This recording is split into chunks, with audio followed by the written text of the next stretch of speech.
power here. All right? They got calm. So how do we do power? We're asking for power. Power required. Power is equal to work over time. It's the time rate at which work is done. All right? So how are we going to find out what work is? What else is work equal to?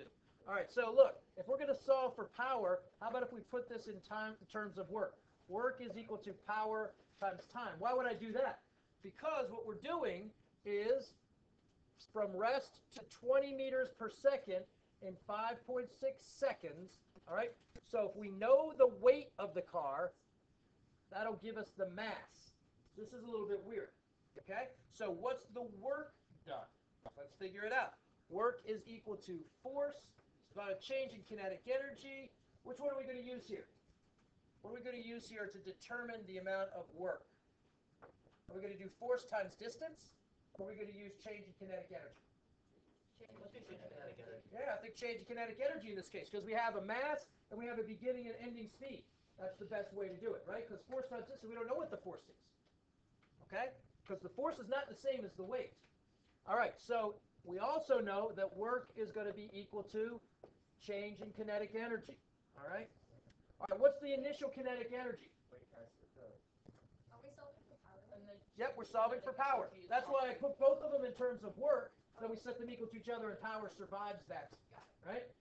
Okay. PT is equal to delta. P is going to be equal to delta K over T. Okay, that's All right? All right, so using our two equation strategy. Yep. Your woo is on there. All right, so Do it again. from here we get that, and then now we're going to do this. All right, so now power times time is equal to change in kinetic energy. That gives us power is equal to change in kinetic energy over time. Easy enough. All right, what's our initial kinetic energy?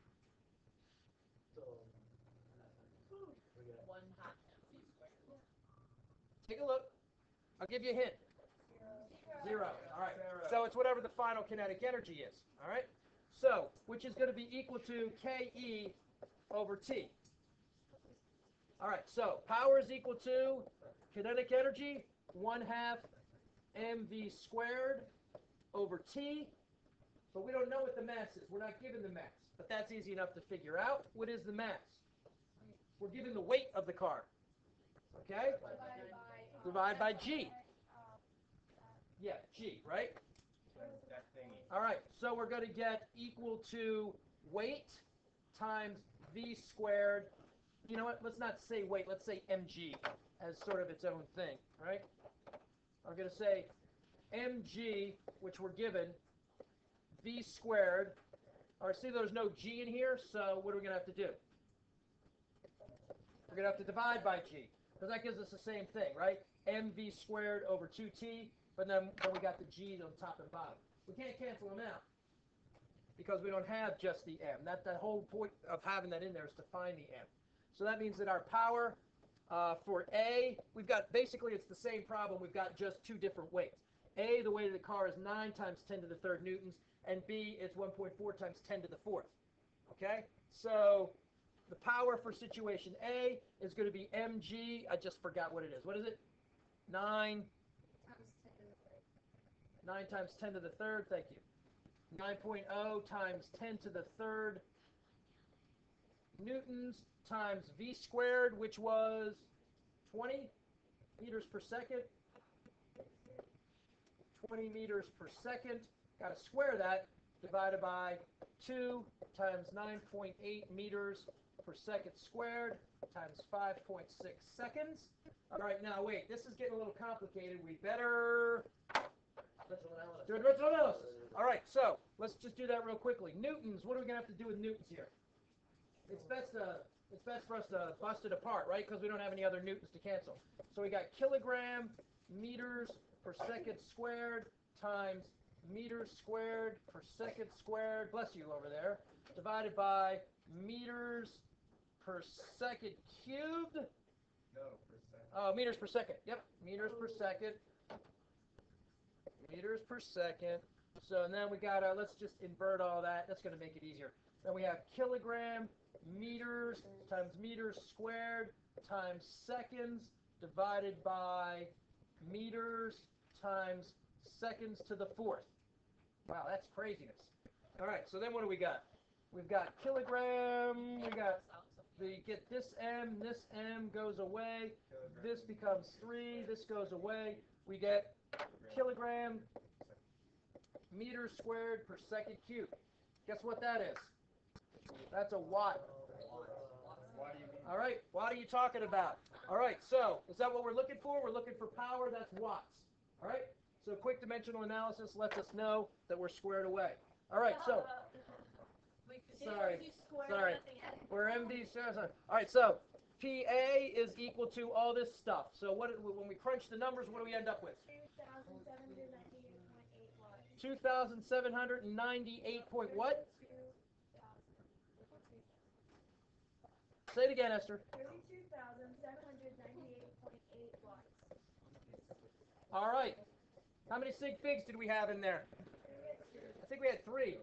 Nope, 2. There's 3, there's 2, there's 2. Yeah, we better go with 2. All right. So what do we get? PA 3.3 times 10 to the 4th watts. All right. So now all we got to do is, for part B, power B, we don't need to do the dimensional analysis again. We already figured that out. All we got to do is the same thing, except we substitute 1.4 times 10 to the 4th newtons. So we get 1.4 times 10 to the 4th newtons times 20 meters per second squared divided by 2 GT, right? Right. So 2 times 9.8 meters per second squared times 5.6 seconds. But look, can you see that the difference is going to be proportional, right? If everything else changed, this expression right here, all we did was multiply by 1.4 over 9, or 14 over 9, right? Right, 1.4 over 0.9, because one's 10 to the 5th and one's 10 to the 4th. That should be 10 to the 5th, by the way. Nobody caught me. That's 10 to the 5th. Okay? So we just take our previous result and multiply it by 1.4 over 9. All right, so we got, instead of 3.3 times 10 to the 4th, PB, you can either crunch all those numbers out or do what I just said. What do you got? What do we get?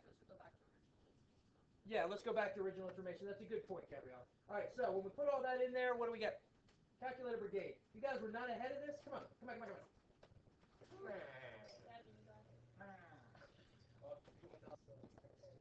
We end up with 5.1 times 10 to the 4th watts. Now look, just for fun, even though we calculated it this other way, which was correct, all right, it is correct to go back to the previous information. Let's do, what is 5.1 over 3.3? 5.1 over 3.3 should equal 14 over 9. Is that true? That means that 5.1 times 9 should be equal to 3.3 times 1.4, or 14. Is that true? Semi? Pretty close? Or another way of saying that is that 5.1 times 9 over 3.3 times 14 is equal to 1. And it's pretty close. I'm just checking to see that they're the same. I'm just saying it different ways algebraically. Okay? Do you understand what I'm checking? I'm saying that because this is in our expression up here, that it's proportional to that, not that square, not the square root of that, not anything. It should, that our answer should turn out to have the same ratio as that weight to the previous weight. Okay? So, and it all works out. Let's go back up here though, where the answers are. That one and that one.